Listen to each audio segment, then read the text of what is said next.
この動画は、ウプ主が、今話しても全く周りに知ってる人がいない。ついちょっと前までやってたのに知名度が足らなくて全然周りに知ってる人がいない。知ってる人はいるけど作風的に喋りづらい。そんなアニメをひたすら押していく動画です。そんな動画にようこそ。日々膨大な数のアニメが春夏秋冬消費される中、当時話題になったあの作品も、気づけば覚えている人を探すばかり。覚えていますか？そんなウプ主が、どうしても忘れられない作品を発散していきます。どうぞよろしく。なるべくネタバレは挟まずに紹介していきたいです。でも推しポイントを語るときにちょっと出ちゃうかも。展開のネタバレは避けていくからゆっくりしていってね。では今回推していく作品は、近未来に舞い戻る、古典復讐劇、岩窟王。多分今だとこっちの方が知名度あるかもしれないけど、こっちのを知る上でも欠かせないのでぜひ見てね。岩窟王は2004年から5年にテレビ放送された、全24話のテレビアニメだよ。タイトルからわかる通り、日本での放題、岩窟王、こと、アレクサンドル、デュマ、ペールの小説、モンテ、クリスト伯を原作としたアニメだよ。なので元の小説の話を知っていたら大体ストーリーは同じなんだけど、この1840年代の小説を背負った原作付きアニメは一味違うのだ。舞台は19世紀の貴族政治を引きずったまま、科学技術だけが発展した近未来。15歳の青年貴族アルベールは、親友のフランツと共に、非日常の刺激を求めて月面都市、ルナのカーニバルへ赴く。しかしルナの社交界は、ある人物の噂で持ちきりだという。それは、東方宇宙からやってきたという謎の紳士モンテ、クリスト伯爵。初めて彼の姿を見たアルベールはその存在感に圧倒され、さらにいろんなことから伯爵と知り合い、彼の魅力にはまっていく。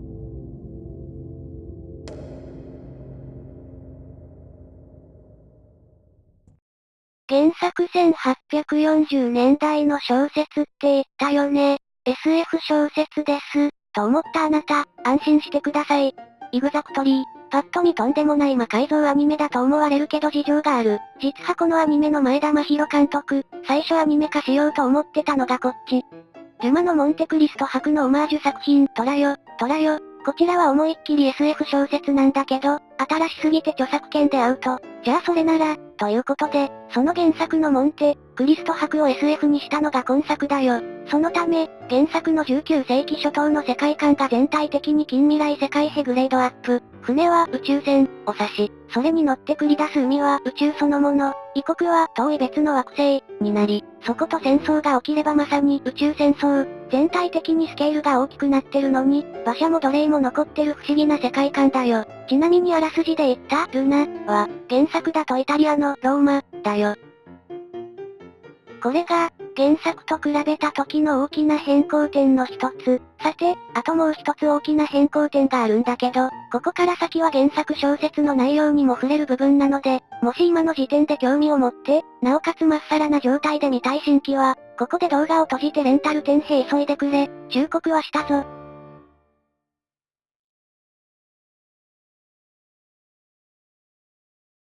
あともう一つ原作と大きく違っているところは、主人公の変更。これは舞台設定以上に話の構成を変えている。原作のモンテ、クリスト伯では、知られている通り、主人公エドモン、ダンテスが無実の罪で投獄され、14年の月日を経て脱獄し、自分を裏切った人間に復讐するために伯爵として戻ってくるという話で、基本的にエドモンの視点で進んでいくんだけど、アニメの主人公は、エドモンに復讐される側のモルセール家が一人息子、アルベールになっており、基本的にアルベール視点で進んでいく。復讐する側、から復讐される側、に視点が移るという時点で、かなりの変更なのは伝わると思うけど、実際に原作とアニメの物語の構成を比較すると、その違いが如実になってくるよ。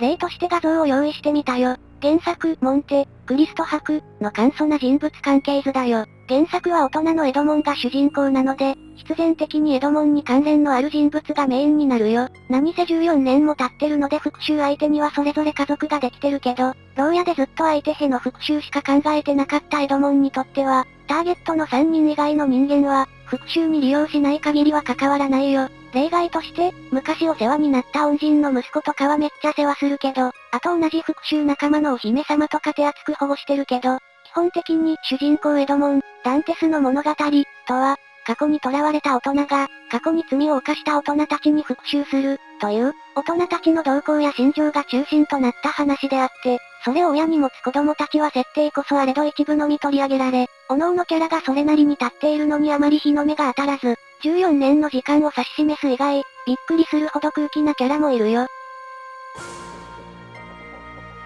そしてこちらがアニメ、岩窟王、で置き換えてみた図だよ。主人公アルベールは、貴族の教育を施されていてもまだ15歳、親友のフランツとどっかに出かけたり、いい名付けのユージェニーが家に遊びに来たり、まだまだ仲のいい友達と遊んでいるのが楽しいお年頃。そのためアニメでは、原作に比べて子供世代の動向が非常にクローズアップされているよ。また、アルベールは貴族の出自上友達のご家族とも大体顔見知りなので、貴族の大人たちとの関係もあるためちゃんと交流がある。アルベールが主人公になることで、原作では偏っていた物語が、大人たちの話、子供たちの話がバランスよく配合されるようになるよ。そしてこの関係図に伯爵が関わってくることで、大人たちの事情が動き、それに応じて子供たち、アルベール自身も影響を受けていく構図になるよ。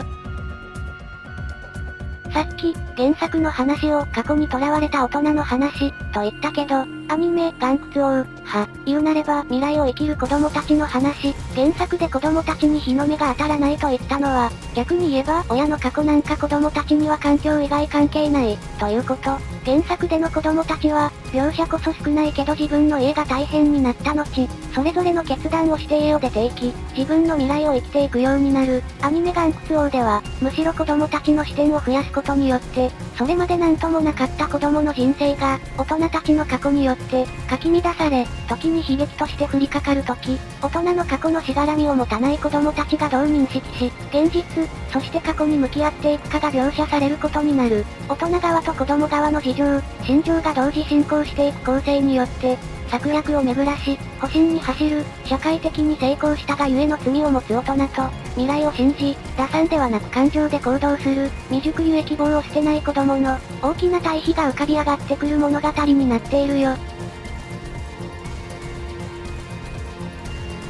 細かいことを言えば、アルベールとエドモンの間にも、騙されたために純真さを捨て狡猾になった伯爵に、騙されていくアルベールが、まさにエドモンと全く同じ境遇になっていく、という対比もある。まあこれはアニメを見て感じていただきたい。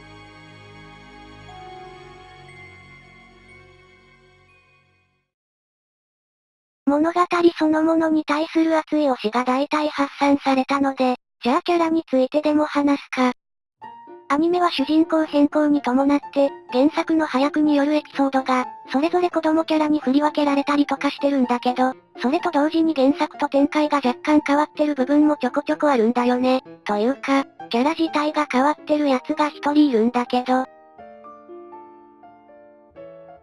はい、かわいい。さっきポロッと言ったユージェニーちゃんだよ。でもこんなビジュアルが可愛いのは、原作のあるキャラと悪魔合体したからだよ。原作のユージェニーって、黒髪ロングの大人っぽいお姉さんビジュアルなんだけど、めっちゃ音楽が得意なレズビアンという設定になってて、さっき言ったアルベールといい名付けになってるケンも全然乗り気じゃないどころか、男を軽蔑してるキャラなもんだからアルベールかわいそう。しかも学友の金髪娘と恋仲になってて、最終的に二人で夜逃げする気ましたわ。そう、このユージェニーの姿こそ、その恋仲金髪娘と悪魔合体した結果である。やったぜ。あとレズでもなくなりボーイッシュな女の子になりました。初期設定では原作設定で行こうとしてたみたいだけどね。アニメ見た後に原作読んだ自分としては、英断だと思ったよ。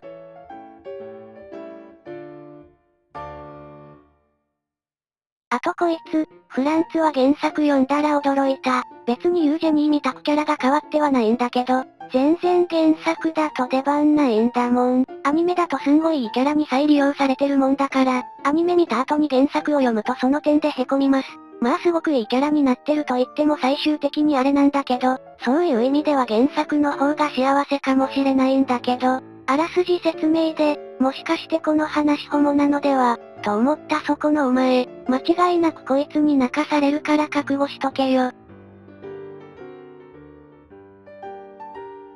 原作読んで驚いた第2弾としてはこの人かな。アルベールのお父さんのモルセール伯爵。アルベールが主人公になった恩恵を一番受けてるのがフランツとしたら、お父さんは2番目くらいに出番の恩恵を受けてる。原作だと結構あっさりなんだけど、アニメだと結構こってりになってるので、楽しみにしてみてるといいよ。だいぶ面白くなるよこの人。まあ何が驚いたって、CV が小杉十郎太なのだけどね。それを言ったらこのアニメ、お母さんが井上菊子だし、その息子は福山潤だし、その親友は平川大輔だし、息子のいい名付けは中村千恵で、お母さんの元彼は中田ジョージ。伯爵について、語り出したらぶちまけそうだからやめとくよ。とりあえずエルフ耳キバーリオットアイヒゲ付きロン毛マントのマダムキラー。性癖モリモリマッチョマンだと思っておけば大体問題ないよ。画像は出さないけど東方腐敗の秋元さんやら、中原舞さんやら、珍しくちゃんと女性役やってる矢島明子さんやら、下水関智和とか、声優目当てで見るにしても十分満足できると思うよ。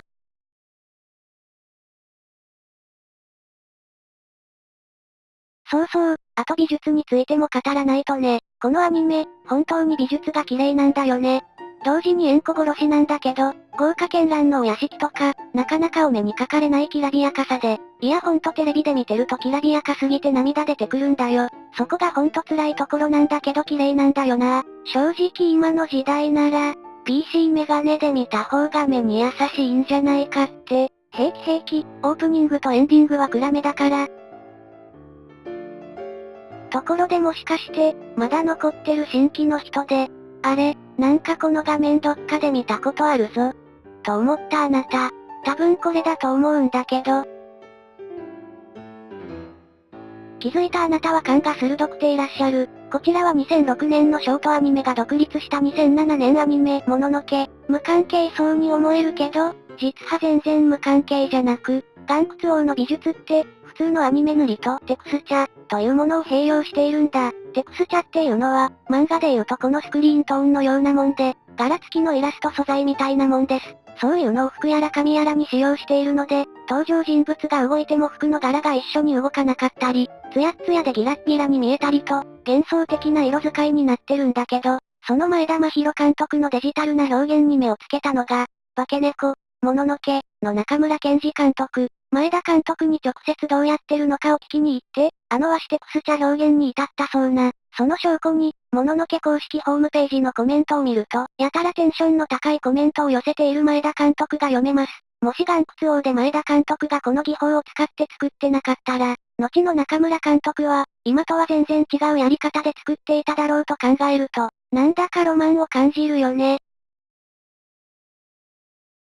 あとは音楽についてかな。原作小説でも、ちょくちょく実際のオペラやクラシックが出てきたり、詩の一部を引用するなど、教養深いところがあるんだけど、原作ではモンテ、クリスト伯という人物は、よくマンフレッドに似た男という描写がされるよ。このマンフレッドというのは、19世紀のパイロンによる劇史の主人公なんだけど、ある女性にマンフレッドは恋をするが、その結果女性を自殺に追い込んでしまう。深い罪悪感に苛まれる人生を送るマンフレッドは、精霊を呼び出す術を覚えて、精霊にその記憶を忘れさせてもらおうとするが、精霊にも忘却を与えることはできず、代わりに精霊から不死身の呪いを受けてしまう。死ねば何もかも解決するのに、死ぬこともできなくなったマンフレッドは、死を求め、自分の城から出てアルプスの山脈をさまよう、というのがあらすじ。オチは調べてみてくれ。原作を読んでいなくても、アニメを見た人なら多分、このマンフレットの話で、ああ、と思うだろうから、アニメではあんまり語られはしないのだけど、その代わり音楽によって、マンフレットという比喩を埋めているよ。それが今流れている、チャイコフスキー作曲、マンフレット交響曲、アニメの要所要所で、このマンフレット交響曲の引用が挿入曲で入るよ。全4楽章の曲だけど、引用されてるのは第1楽章と第4楽章だよ。最初なんかかっこいいオケ流れてるなぁとか思ってたら、チャイコだったでござる。そらそうだ、地味にこのアニメ、クラシック、コンピレーションアルバムとか出してたから、興味がある人は探してみるといいんじゃないかな。これも入ってるし。音楽ネタで言うならもう一つ、この岩窟王のオープニング曲である We Were Lovers ショパンのピアノ曲、通称別れの曲のオマージュで作られたものだよ。あれもいい、とてもいい。最後に流れた時の破壊力たるや、なんかいつの間にか泣いてたし。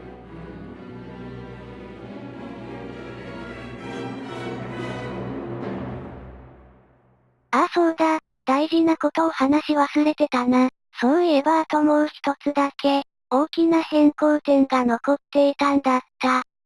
それこそが、このアニメのタイトルにもなっている、岩窟王。このアニメの面白いところ、本来日本でしか通じない、岩窟王、という単語が、そのまんまこの世界の中に存在するということ。マジだよ。この、岩窟王、によってこのアニメの世界観は成り立ってると言っても過言ではない。あんまりにもネタバレなので詳しくは話せないけど、この、岩窟王、がいるかいないかで、モンテ、クリスト伯の運命が、原作小説へ転がるのか、アニメに転がるのかというくらい、エドモン、ダンテスの運命に密接に関わっているからね。まあアニメ全部見てもそこまではっきり語られるものではないんだけど、そこまでだだっ広い想像の余地があるわけじゃない。なんとなく、古典的なものを感じさせる存在だよ。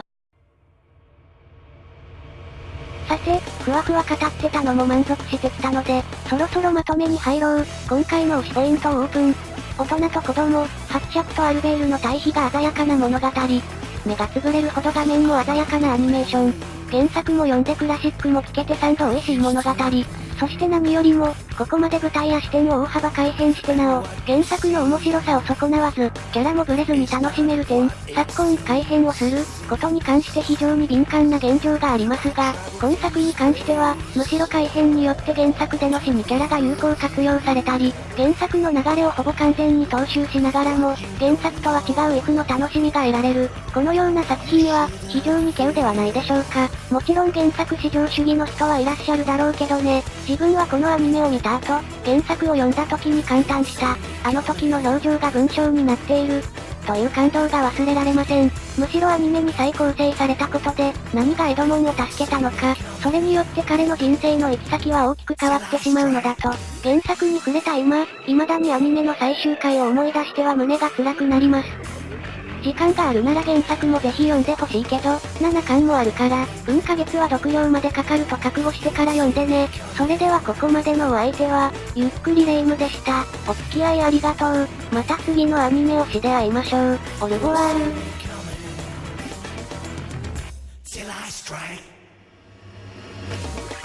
僕たちは語り継がなければならない。2014年の秋からあの冬にかけての、燃え盛る、あの高品質の感動を、理解、アニメを次第に巻く、ガロ、炎の刻印、待て、しかして希望せよ。